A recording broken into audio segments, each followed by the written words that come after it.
Paris के मशहूर दरिया सेन पर रंगारंग इफ्तिताही तकरीब से ओलंपिक्स का बाकायदा आगाज़ हो गया। पेरिस ओलंपिक्स की मशल रोशन कर दी गई। दुनिया खेल का सबसे बड़ा मेला, सबसे ज़्यादा एथलीट, सबसे ज़्यादा मुकाबले, सबसे ज़्यादा एक्साइटमेंट, इसके अलावा भी बहुत कुछ। मशहूर गुलकारा लेडी गागा और फिल्म टाइटैनिक के मरकज़ी गीत गाने वाली सेलिन डियोन ने आवाज़ का जादू जगाया। 3000 के लगभग फनकारों की परफॉर्मेंस। पाकिस्तानी दस्ते की 4 मुल्कों के दस्तों के साथ कश्ती पर आमद। तारीख के सबसे ज़्यादा हाई रिस्क करार दिए जाने वाले गेम्स की सिक्योरिटी के लिए गैर मामूली इंतजाम।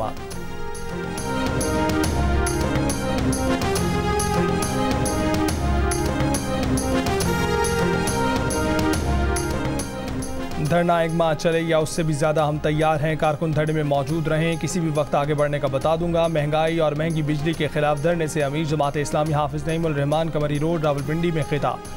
पीटीआई पर भी तनकीद। कहा कि कुछ लोगों ने कहना शुरू कर दिया है कि दोबारा इलेक्शन होने चाहिए। उनके पास फॉर्म 45 मौजूद हैं तो उन्हें दोबारा इलेक्शन क्यों चाहिए? दोबारा इलेक्शन की बात करने वाला किसी का एजेंट हो सकता है। मरी रोड के अलावा 0 पॉइंट इस्लामाबाद और चुंगी नंबर 26 के बाहर एहतजाज।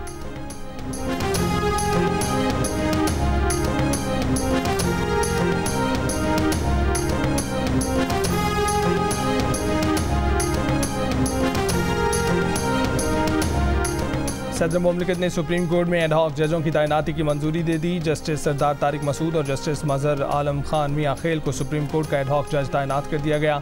दोनों जजों की तकर्री 1 साल के लिए होगी।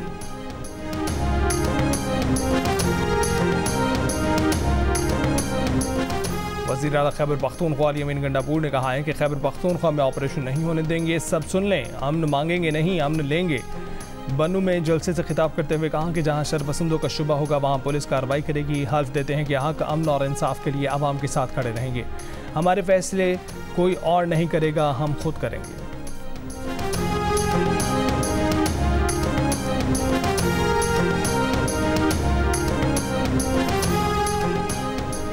तालिबान को वापस लाने के वाले कह रहे हैं कि ऑपरेशन नहीं होने देंगे। आपके पास प्लान क्या है? एंटी टेररिज्म के लिए क्या कर रहे हैं? वज़ीर आला खैबर पख्तूनख्वा जलसों में कुछ कहते हैं, इजलासों में कुछ और कहते हैं। वज़ीर आला खैबर पख्तूनख्वा के बयानात तज़दाद का मजमुआ है। वफाकी वज़ीर इत्तलात ततारड़ की प्रेस कॉन्फ्रेंस। वफाकी वज़ीर अमीर मकाम का कहना है कि जैसी बातें हो रही हैं ऐसा कोई ऑपरेशन नहीं हो रहा।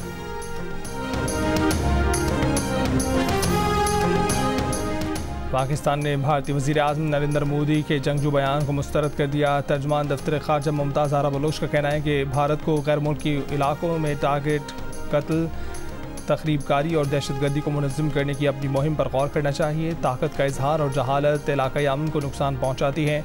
पाकिस्तान भारत की जारहाना इक़दामात का मुकाबला करने के लिए तैयार है। साबिक निगरान वफाकी वज़ीर गौहर एजाज ने IPPs माहिदों को कौम के साथ जुल्म करार दे दिया। जियो न्यूज़ से गुफ्तगू में कहा कि IPPs माहिदों पर फौरी नज़रसानी ना की तो कारोबार बंद हो जाएंगे। FBCCI में तकरीब से खिताब में कहा कि बिजली की खपत 11,000 मेगावाट और 43,000 मेगावाट की अदायगी कर रहे हैं। 2.1 ट्रिलियन रुपए की कैपेसिटी पेमेंट्स बहुत बड़ा बोझ है। सरकारी इदारों की गफलत अवाम पर डाली जा रही है। साबिक वज़ीर आज़म अनवारुल हक काकड़ ने बिजनेस कॉन्फ्रेंस में खिताब करते हुए कहा कि कैपेसिटी चार्जेस से हर खासो आम मुतासिर हो रहा है। IPPs के साथ बैठकर बात की जाए। इस मुल्क को किसी से कोई खतरा नहीं है। हमने सिर्फ अपने मुल्क में मुआशी इस्तेहकाम लाना है।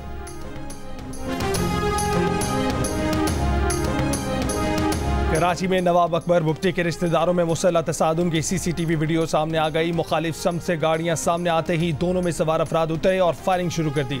फहद बुख्ती ग्रुप और अली हैदर बुख्ती ग्रुप की लड़ाई डिफेंस के इलाके क़याबान निशात में हुई।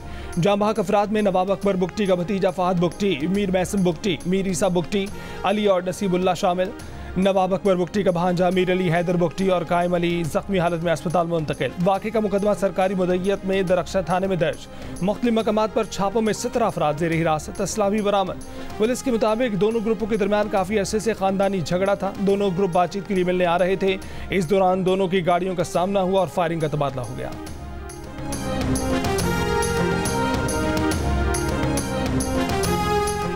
कराची में सरेआम जदीद असलहे का आज़ादाना इस्तेमाल, गोलियों की बौछार, इलाके में दहशत फैल गई। सवालात उठ गए, सरेआम असला उठाए लोग कैसे दंदनाते फिरते हैं? असलहे की नुमाइश पर पाबंदी के बावजूद असला बिरदार अफराद को रोकना मुश्किल क्यों है? 2 ग्रुपों में झगड़े पर इलाके में दहशत फैलाने का जिम्मेदार कौन?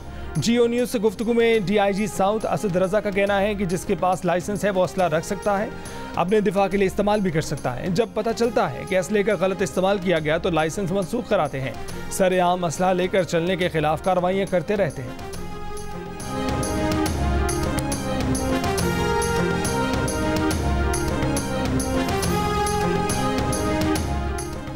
कराची पुलिस आगरा ताज कॉलोनी से लापता होने वाले मुमताज सनतकार जुल्फकार अहमद का 3 दिन बाद भी पता न चल सका। जुल्फकार अहमद को 23 जुलाई को आगरा ताज कॉलोनी से डबल कैबिन गाड़ी में सवार अफराद ने उस वक्त अगवा किया था जब वो अपनी गाड़ी में दोस्त के साथ सफर कर रहे थे। डीआईजी साउथ असद रजा ने कहा कि पुलिस वाक़े की तहकीकात कर रही है, लेकिन फौरी तौर पर केस में कोई ठोस पेशरफ्त नहीं हो सकी। जुल्फकार अहमद के अहल खाना ने गुमशुदगी पर सिंध हाई कोर्ट में पिटीशन भी दायर कर दी। हाई कोर्ट ने वफाकी वजारत दाखिला, महकमा दाखिला सिंध, IG सिंध और दीगर को नोटिस जारी करते हुए 30 जुलाई को जवाब तलब कर लिया।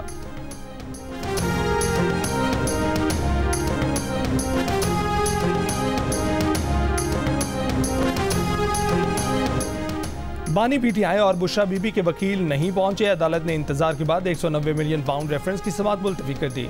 अडयाला जेल में हुई समाअत में बानी PTI और बुशरा बीबी को पेश किया गया। एहतसाब अदालत के जज ने रिमार्क्स दिए कि 2 मरतबा केस कॉल किया गया, फिर भी वकला गैर हाजिर थे। मजीद समाअत 30 जुलाई को होगी। अडयाला जेल के बाहर बानी PTI के वकील नईम पंजोथा ने कहा कि जिस तरह समाअत मुलतवी कर दी गई ये बड़ा अजीब है।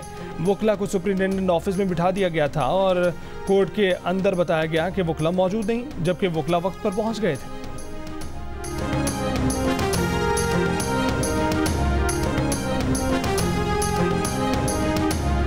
इस्लामाबाद हाई कोर्ट में इलेक्शन ट्रिब्यूनल की तब्दीली और इलेक्शन एक्ट तरमीमी ऑर्डिनेंस के खिलाफ दायर दरखास्तों पर समाअत। एडिशनल अटॉर्नी जनरल ने अपने दलाइल में कहा कि इलेक्शन कमीशन को ट्रिब्यूनल में तब्दीली के लिए मुशावरत की कोई ज़रूरत नहीं।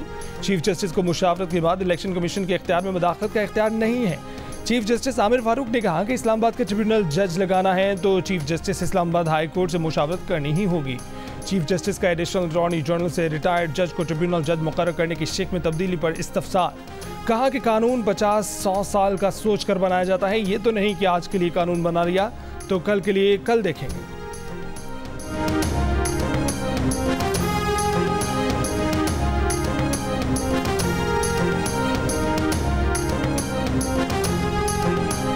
एशियाई तरक्याती बैंक ने पाकिस्तान के लिए $40 करोड़ कर्ज की मंजूरी दे दी। रकम पाकिस्तान में सैलाब से मुतासर घरों, इंफ्रास्ट्रक्चर की तामीर पर खर्च होगी। मंसूबे के तहत सिंध में सेहत की बुनियादी सहूलतें बहाल की जाएंगी। एशियन डेवलपमेंट बैंक के मुताबिक 2022 में सैलाब से पाकिस्तान में 3 करोड़ 30 लाख की आबादी मुतासर हुई। अब तक मुतासरीन नाज़ी घरों में रहने पर मजबूर हैं।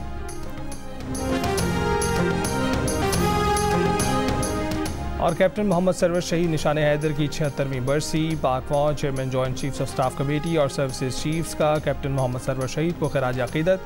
ISPR के मुताबिक कैप्टन मोहम्मद सरवर ने 1948 में आज़ाद कश्मीर में शहादत हासिल की। कैप्टन मोहम्मद सरवर शहीद की हिम्मत और साबित कदमी को कभी फरामोश नहीं किया जाएगा।